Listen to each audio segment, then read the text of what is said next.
ஃபுல்லாகவே வந்து பார்த்தீங்கன்னா இந்த மண்பாண்ட தொழிலாளர் வந்து இலவசமாக மண் எடுத்துக்கலான்னு ஒன்று அறிவிப்பு கொடுத்துருக்காங்க. சரி சரி. அப்போ ஒரு கூட்டுறவாக இருக்கும் போது நம்ம கோரிக்கை வைக்க முடியும். அதனால் வந்து அவங்களும் கோரிக்கையில் செவிச்சாச்சு எங்களுடைய கோரிக்கையை நிறைவேற்றிருக்காங்க. இப்போ சமீபத்தில் கூட பார்த்திங்கன்னா மாவட்ட ஆட்சித்தலைவர் வந்து இந்த மண் அரைக்க மிஷினு கூட 2 கொடுத்துருக்காங்க.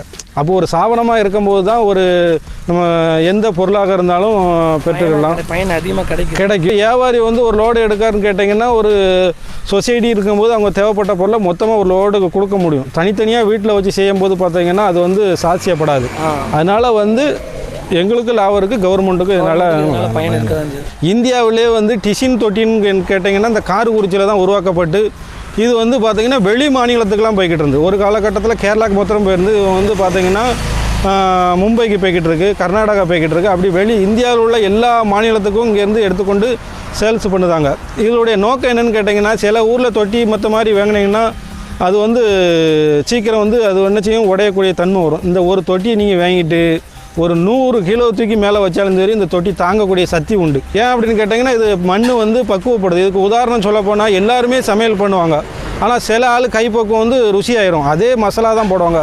அதே மாதிரி இங்கே வந்து மண் பக்குவம் சேர்க்கக்கூடியதும் இந்த மண் வந்து மூலிகை சத்து சேர்ந்ததுனால வந்து தனி ருசி இருக்குது. இப்போ என்னென்ன வகையான பொருட்கள் என்னென்ன அமைப்பு வேறு என்னென்ன செய்கிறீங்கன்னு சொல்லிட்டு முழு விளக்கத்தையும் நம்ம ஆடியன்ஸ்க்காக கொஞ்சம் கொடுங்க.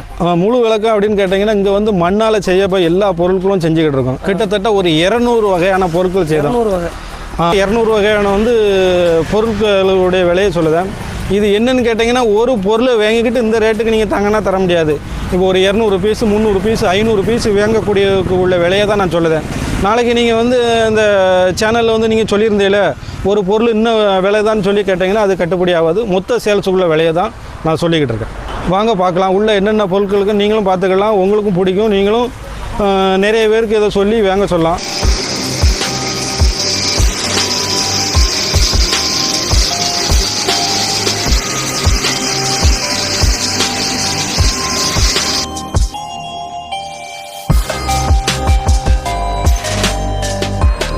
பார்த்தீங்கன்னா இது வந்து இந்த மாடல்லே வந்து பார்த்தீங்கன்னா 10 சைஸ் இருக்குது.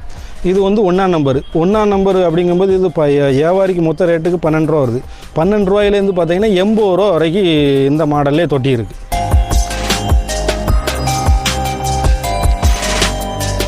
மண் பிரிட்ஜி, இதில் இந்த மூடியை தூக்கிட்டு இல்லை நம்ம காய்கறி எல்லாம் வச்சுக்கிடலாம். வச்சுக்கிட்டு இதை மூடி வச்சுட்டு பார்த்தீங்கன்னா ஒயாமல் நீங்கள் குடிக்கிறதுக்கு வந்து டேப் வழியாக தண்ணி எடுத்துக்கலாம். ஒரு 1/2 லிட்டர் தண்ணி அதில் எடுக்கோம்னா 1/2 லிட்டர் தண்ணி இதில் ஊற்றிடணும். தண்ணி வந்து எப்போதுமே இதில் இருந்துக்கிட்டு இருந்தால் தான் பொருட்கள் உள்ளே இருக்க பொருட்கள் வந்து கெட்டு போகாமல் இருக்கும். இது என்ன விலை? இது வந்து பார்த்தீங்கன்னா